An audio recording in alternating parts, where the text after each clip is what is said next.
अष्टाविंशतितमे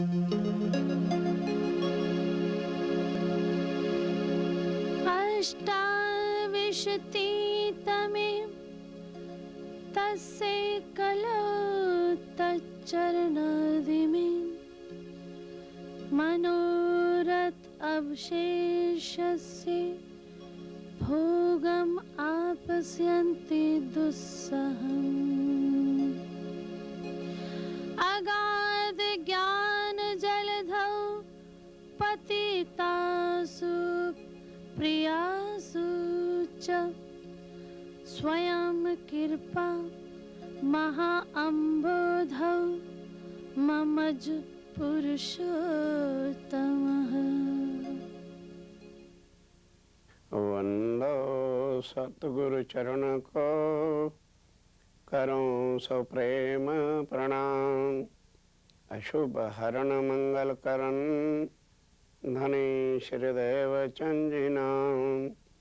श्री प्राणनाथ निज मूलपति श्री महराज सुनाम।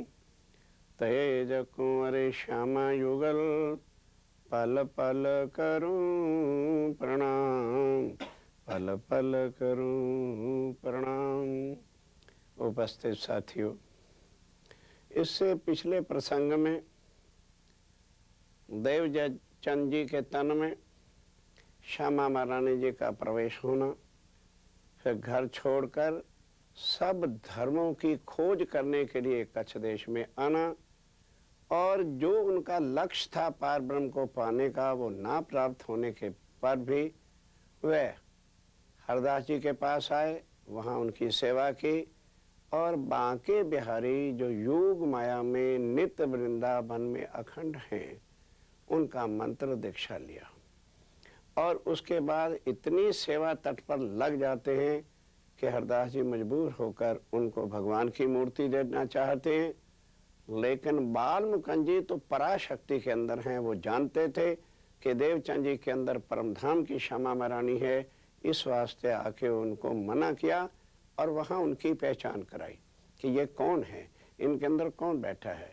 तब वो उस भाव से घर में बागा वस्त्र की सेवा ले जाते और फिर वहाँ पर चितवन के अंदर नित्य वृंदावन का अनुभव करते।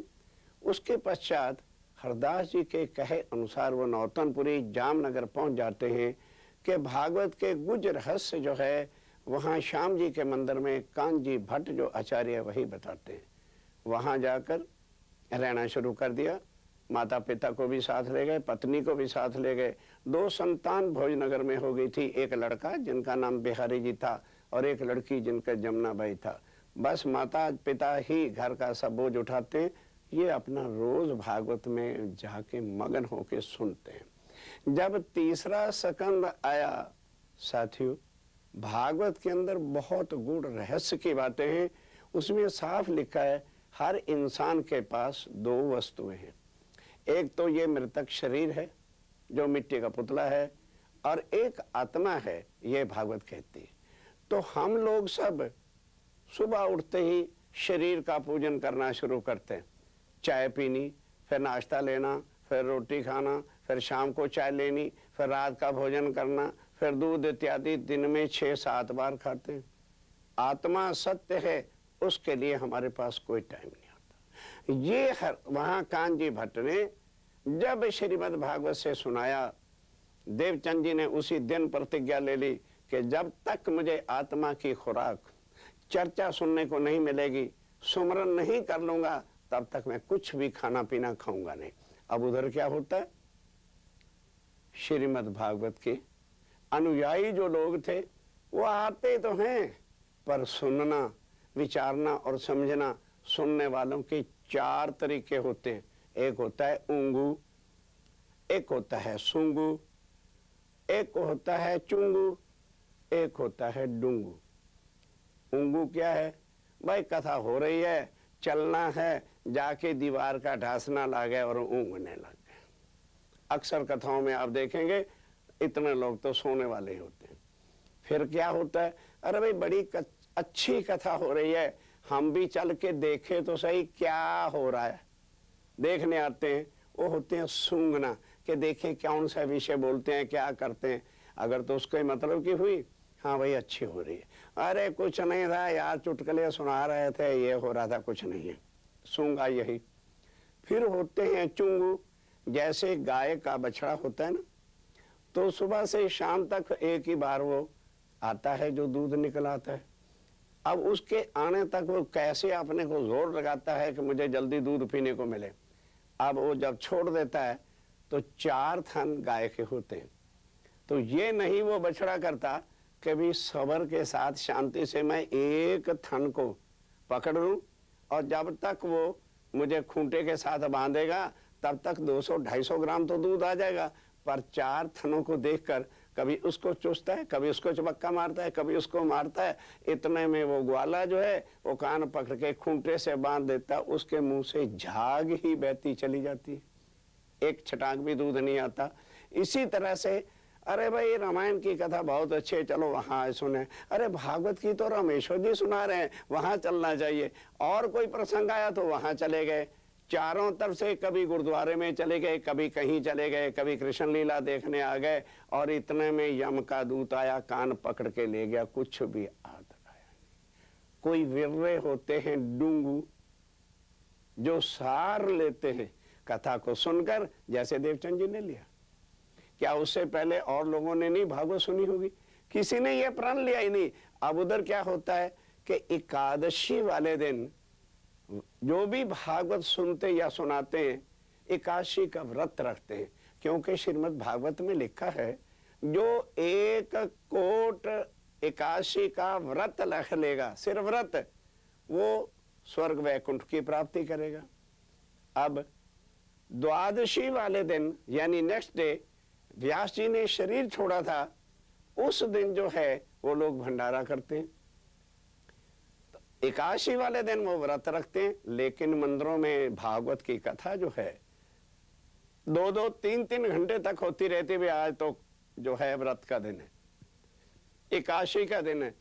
तो देवचंद जी क्या करते थे, अब ये चीज उलट हो गई कि देवचंद जी सोचते हैं कि जब मेरी आत्मा को आज 3 गुना खुराक चर्चा की ज्यादा मिली है, तो ये झूठे शरीर ने क्या पाप किया। तो वो घर जाकर के हलवा, पूरी, खीर, अच्छा भोजन वो खाते हैं। वल्लभाचार्य मार्ग के अनुयायी तो व्रत रखते हैं एकादशी को। क्यों? कोट व्रत रख करके हम जो है वैकुंठ जाएंगे। और इधर देखिए क्या होता है, देवचंद जी कहते हैं नहीं, अगर मैं व्रत रखता हूं तो अव्वल तो एक जिंदगी के अंदर कोट व्रत आ ही नहीं सकता है। 2 एकादशियां आती हैं 1 महीने में, साल में हो गई 24। 100 वर्ष की भी आयु हुई तो 2400 ही तो रखा जाएगा। फिर मानो स्वर्ग की प्राप्ति भी हो जाती है, तो स्वर्ग तो महाप्रलय के अंदर लय हो जाएगा। तो ऐसी जगह जाने का अर्थ क्या है। पर वो जो दूसरे लोग थे, बस कथा सुनी और चले गए। द्वादश वाले दिन होता है भंडारा व्यास जी के नाम का, और उस दिन जो है भागवत खोल के चर्चा आज भी नहीं होती। तो उस दिन देवचंद जी महाराज, जब आत्मा को खुराक नहीं मिली तो मेरा कोई मतलब धर्म नहीं है कि मैं आज खाऊं। ये बात वल्लभाचार्य के अनुयायियों को, ट्रस्टियों को और बड़े बड़े लोगों को पता चल गया कि वाह भाई वाह, एक कान जी भट्ट एक धर्म के अंदर 2 रास्ते बताते हैं। हमको कहते हैं एकादशी का व्रत रखो, द्वादश का भंडारा करो, और देवचंद जी को क्या सिखाया है कि एकादशी का व्रत नहीं रखो, अच्छे अच्छे भोजन खाओ, और द्वादश वाले दिन वो उपवास रखते हैं। अच्छा भाई चलो आज जरा कांजी भट्ट से चल के पूछें, तो जिस दिन झगड़ा करना होता है ना, जिन लोगों को 8-9 बजे तक भी नींद नहीं खुलनी, वो कथा में क्या आ जाएंगे, वो सोए से उठ के सारे इकट्ठे होके आ गए मंदिर में, और आके कांजी भट्ट से कहते हैं, अभी देवचंद जी मंदिर में नहीं आए, कि महाराज ये एक धर्म के अंदर आपने 2 रास्ते कैसे चला रखे हैं।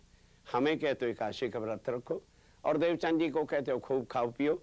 हमें कहते हो द्वादश का भंडारा करो, और देवचंद जी को कहते हो कि आज प्रसाद भी नहीं लेना। मैंने कहा नागा भाई, मैंने तो ऐसा उपदेश नहीं दिया।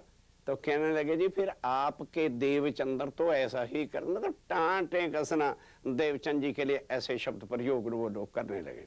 उन्होंने कहा देखो, मैं तुम कह रहे हो इसलिए मान रहा हूं, वरना मैं नहीं मान सकता कि देवचंद जी ऐसा करते होंगे। यदि करते भी होंगे तो वो ग्रंथों के हिसाब शास्त्रों के विरुद्ध कभी नहीं जा सकते।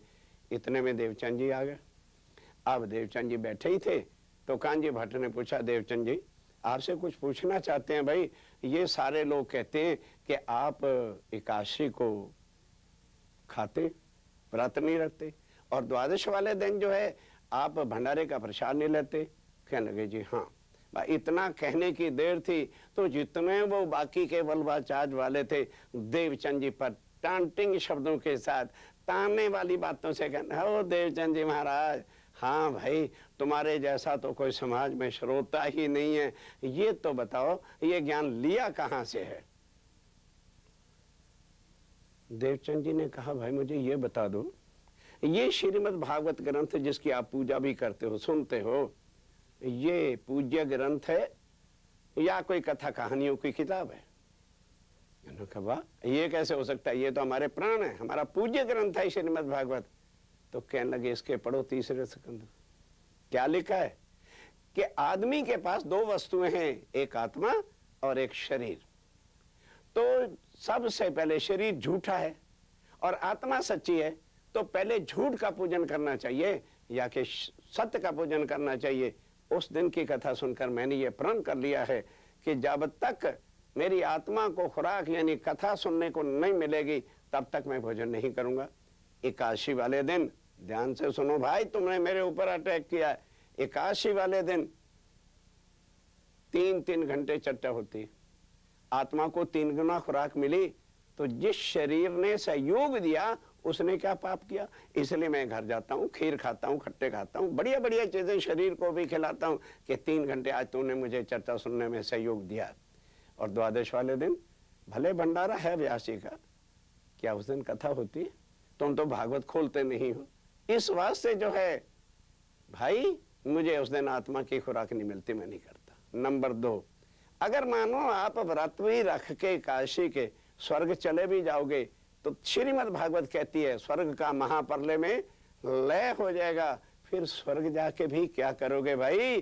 तुम इसके अंदर श्रीमद् भागवत के अंदर 10वां स्कंद जो है उसमें श्री कृष्ण जी की लीला अखंड जो रास की है उसको लो तो तुम्हें पता चल जाए। अगर वो कृष्ण जी का जो नित्य वृंदावन के अंदर है एक कण का भी प्रसाद प्राप्त हो जाएगा तो तुम भवसागर से पार हो जाओगे। इसलिए बोलो श्रीमद् भागवत का प्रसंग कितना ऊंचा है। सारे वल्लभाचार्य वाले गुम मुन, अब आगे क्या जवाब देते, कोई भी आगे बोल नहीं सका। इस तरह से 14 वर्ष तक बराबर श्रीमद् भागवत सुनते सुनते कई प्रसंग हो गए, कितनी बार भागवत के पारायण पाठ हो गए, लेकिन नित्य वृंदावन योग माया, ध्यान के साथ परसों क्लियर किया था, काल माया का ब्रह्मांड ये मोह तत्व का सुपने का ब्रह्मांड है। इससे आगे योग माया का ब्रह्मांड है जो अखंड है, अविनाशी है, और उससे आगे नूरमय तत्व का वो परम धाम है। तो ये अभी जो प्रसंग श्रीमद् भागवत से आ रहे हैं ये सारे योग माया के, योग माया से आगे का एक शब्द भी वर्णन वहां नहीं है। अब क्या होता है कि साथियों, जो आदमी इतनी सीढ़ी पर चढ़ता है परीक्षाएं उसकी अवश्य होती हैं। अब और तो कुछ नहीं हुआ, 14 वर्ष के बाद बुखार आने लगा ताकि अर्चन आए ये भागवत सुनने ना जाए। पर देवचंद जी का लक्ष्य था, वो जाते ही थे। और ध्यान के साथ सुनने की बात है, दिन में क्या प्रण है कि ये शरीर मिला है धर्म का पालन करने के लिए, भावसागर से पार होने के लिए। और दुनिया क्या लक्ष्य लेती है, अरे यार शरीर ही ठीक नहीं है तो कथा क्या सुनेंगे और मंदिर क्या जाएंगे। दुनिया जी रही है शरीर पालन के लिए और देवचंद जी जीवन व्यतीत कर रहे हैं आत्म कल्याण के वास्ते। इतना बड़ा डिफरेंस है।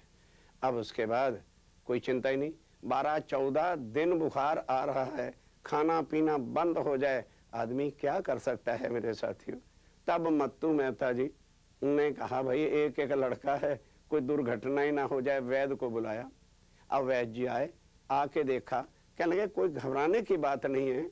उस समय सुंदर साथ जी टैबलेट या इंजेक्शन तो होते नहीं थे, उस समय तो काढ़ा पिलाते थे, दवाइयां दे देते थे। तो मत्तू मेहता जी को कहा मैं आपको एक पड़ी का पुड़िया देता हूँ, इसको उबाल के छान के नमक डाल के पिला देना, बुखार उतर जाएगा। लेकिन एक परहेज करना होगा कि उस समय इनको हवा नहीं लगनी चाहिए बिल्कुल किसी तरह से। अगर हवा लग गया तो उसके बाद जो है गर्दन टूटना अर्थात मृत्यु का डर हो सकता है।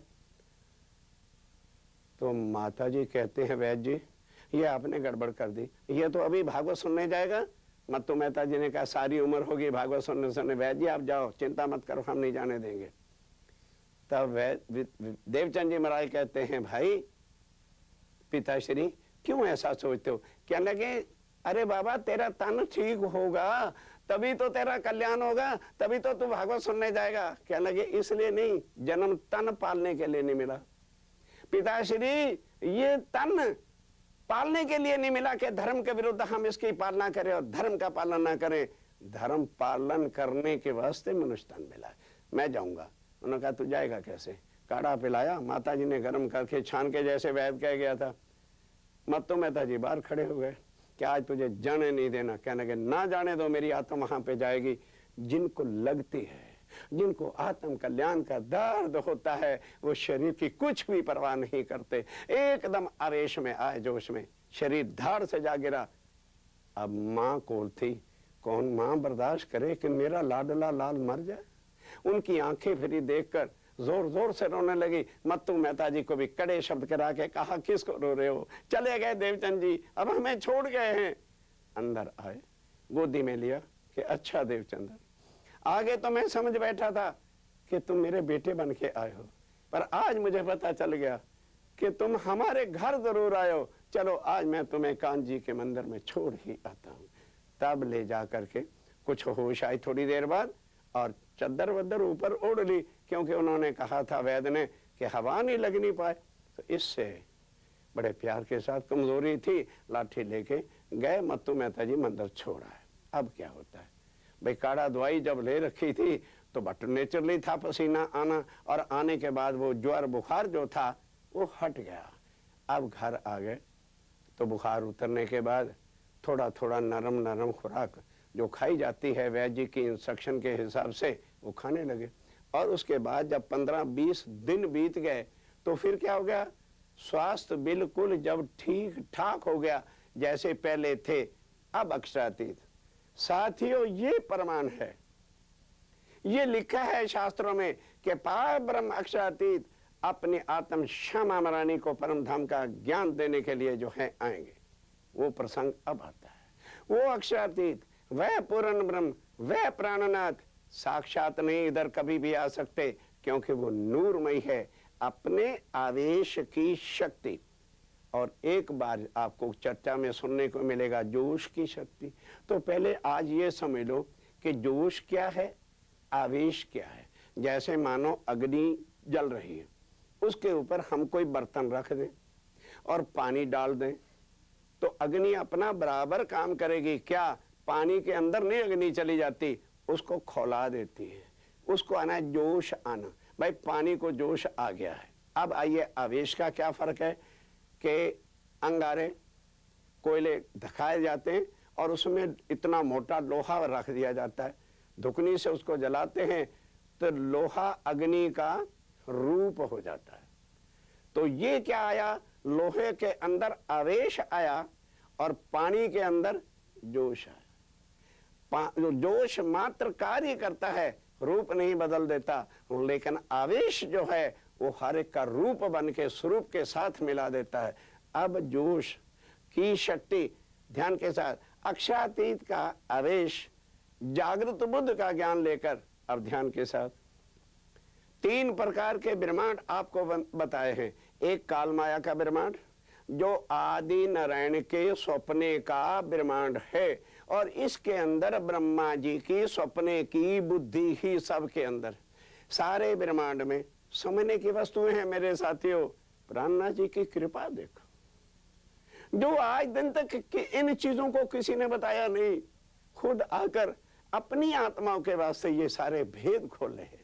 ये काल माया का ब्रह्मांड है, सपने का ब्रह्मांड है। तो इसलिए सपना जब हम देखते हैं तो जागृत बुद्धि तो नहीं होती, उस समय सपने की बुद्धि होती है। इसलिए ये सारा ब्रह्मांड सपने की बुद्धि लेकर के भ्रांति इसलिए रहता है, भ्रम की बाजी रची भरमानी और भरम सो भरम भरमाना, हर कोई भ्रम के अंदर ही पड़ा हुआ है। इसके आगे जो दूसरा ब्रह्मांड है, अखंड है, अविनाशी है, योग माया का ब्रह्मांड, कृष्ण तत्व जहां है, उस जगह पर क्या है? जागृत बुद्धि। अब कहोगे जी जागृत बुद्धि, हाँ अखंड है इसलिए जागृत बुद्धि है। वहां पर अक्षर के ये प्रसंग आगे आपके सामने रख चुका हूं। अंतस्करण में जो चीज आती है वो आके योग माया में अव्याकृत ब्रह्म, सबलिक ब्रह्म, केवल ब्रह्म और सतस्वरूप ब्रह्म, ये चार शक्तियां जो अक्षर ब्रह्म की हैं, अखंड हैं, अविनाशी हैं, जागृत अवस्था के अंदर हैं, इसलिए वहां पर बुद्धि भी जागृत है। तो अब सपने की बुद्धि के बाद एकदम तो परम धाम के पूर्ण ब्रह्म की बुद्धि का ज्ञान नहीं आ सकता। ये ज्ञान लेकर, ये बुद्ध लेकर आप जो है आवेश स्वरूप में देवचंद जी महाराज जहां कांजी भट्ट के मंदिर में चर्चा सुन रहे थे 1678 आसो सुदी एकादश और 81 का दिन। क्यों 3 घंटे चर्चा होनी है? सोमवार था, प्रातः 8:30 बजे आवेश स्वरूप आकर के तड़ाक सामने खड़े हो जाते हैं चर्चा सुनने वाले, और कांजी भट्ट चर्चा में मगन है। अब देवचंद जी ने जब इनको देखा तो स्वरूप कैसा था? किशोर स्वरूप। कैसा? जैसा वृंदावन में था। तो वृंदावन वाले स्वरूप का तो वो रोज चितवन धरते थे। तो इन्होंने क्या सोचा कि ये वृंदावन वाले ही बांके बिहारी है, पर सामने जो खड़ा है वो वृंदावन वाला नहीं। वो कौन है? अक्षरातीत है। तब उन्होंने पूछा, फर्स्ट टॉक किसने शुरू की? मेरे साथियों, ये है तारतम्य ज्ञान जो अंधकार को मिटाकर पार ब्रह्म की पहचान कराता है। आप कल से प्रवचन में सुन रहे होंगे तारतम्य ज्ञान बार बार कह रहे हैं, पता नहीं क्या बात है, नया शब्द है। ये है तारतम्य ये न जानाति सच्चिदानंद लक्षणम। ये ज्ञान खुद पार ब्रह्म दे करके अपनी पहचान करा रहे हैं। के देवचंद्र पूछा, भाई आप मुझे इतने प्यार से गौर से देख रहे हो, क्या मुझे पहचाना है मैं कौन हूं? जवाब क्या दिया? गलत। क्या जवाब देते हैं? जी मुझे लगता है जैसे आप मेरे खामंद बांके बिहारी। कहते ना, तू गलत कह रहा है, मैं बांके बिहारी नहीं हूं। मेरे प्रश्न का उत्तर तुम नहीं दे सके, मुझे नहीं पहचान सके। अच्छा ये बताओ तुम कौन है? तू कौन? आई इत क्यों कर? कहां है तेरा वतन? नार तू कौन खसम की? बांके बिहारी की कि हमारी? हमें कह रहे हो तुम मेरे खामद हो? तो फिर कहने लगे जी इतना ही जाना था, हमें कुछ पता नहीं था ना। अज्ञानता का ज्ञान। अब देते हैं अपना ज्ञान। एते दिन त्रिलोक में, साथियों ये चुपई याद कर लेना, एते दिन त्रिलोक में होती बुद्ध सपन, सो बुद्ध जी जागृत बुद्ध ले, प्रगटे पुरी नौतन। नौतनपुरी आए। अब उनसे टॉक करते हैं कि देखो पिछली बार मैं ही लीला करने के लिए तुम्हारे साथ आया था, पर उसको सब लोग यहां भूल गए। सब कहते हैं कृष्णाखंड है, कृष्ण की लीला है ना, वो ब्रह्म लीला थी जो हमने अपनी आत्माओं के लिए तुम्हारे साथ मिलकर के की थी। इसलिए वहां मेरा नाम जो है श्री कृष्ण था, पर एक्चुअली मैं कृष्ण नहीं हूं, मैं अनादि अक्षरातीत हूं। और सो तो अब जाहिर हुआ, आज दिन तक इस संसार में कभी भी मेरा आना नहीं हुआ, अब भी आया हूं तो आपके लिए और अपनी आत्माओं के लिए। सो तो अब जाहिर भय, तो खाली हाथ नहीं आया। सब विद वतन सहित परम धाम के सारे सागरों का ज्ञान, मेर सागर का ज्ञान, मूल मिलावे का ज्ञान और सारी चीजें लेकर के आया हूं, जिससे जो आत्माएं और भी हैं वो मेरे को पहचानेगी। कहने लगे देखो ये परम धाम वैकुंठ वाला नहीं है, हमारा घर किस जगह पर है? निराकार के पार थे, 3 पार के भी पार। ये है वो असल भेद मेरे साथियों जो तारतम्य ज्ञान का है, कि खुद प्राणनाथ अक्षरातीत आकर के अपने निज घर की, अपने स्वरूप की पहचान कराते हैं। ये समझ लेने के बाद हमें प्राणनाथ जी का स्वरूप और धाम की पहचान हो सकती है। निराकार, निराकार कहां तक है? काल माया के ब्रह्मांड का जो है वैकुंठ से आगे, जहां आदि नयन मोह तत्व ये है निराकार, के पार योग माया का ब्रह्मांड, भी पार तीन पार के भी पार तीन पार क्या है? अक्षरधाम परम धाम के अंदर जो है, और भी पार क्या है? परम धाम का स्व लीला अद्वैत धाम रंग माहौल, जहां उनकी अपनी लीलाएं होती है, वो सब कुछ बताया कि इस तरह से उस परम धाम में प्रेम के रब्द में जो आकर आप लोगों ने मिल करके 12,000 आत्माओं के साथ ये माया दुख देखने के लिए मांगी।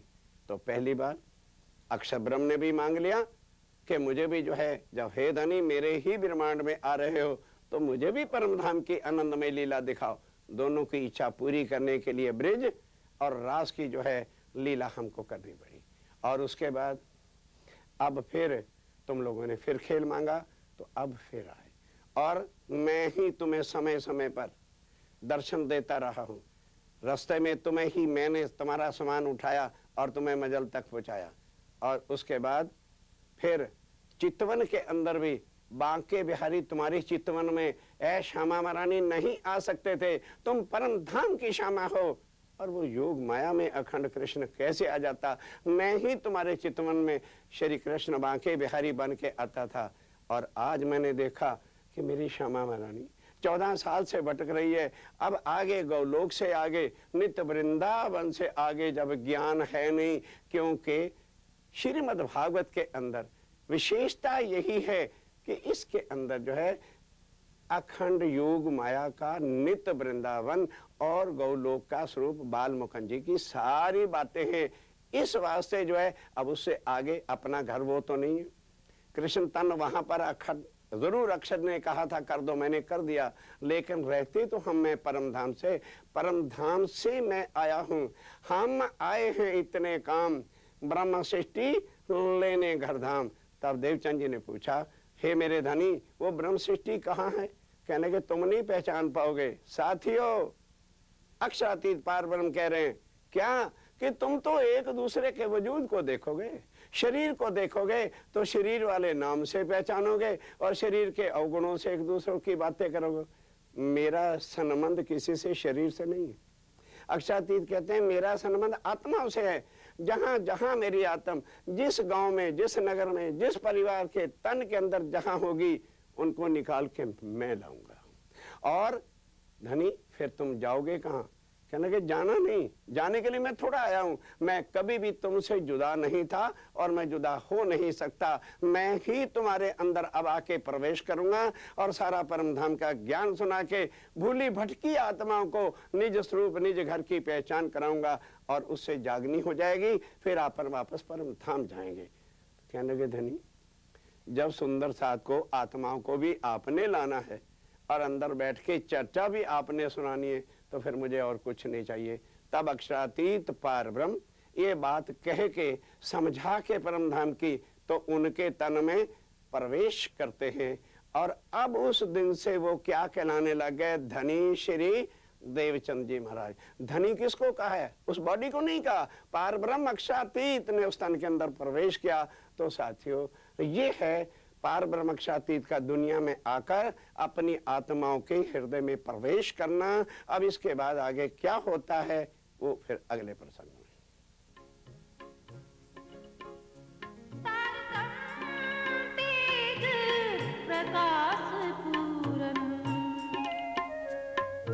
इंद्रावती के अंग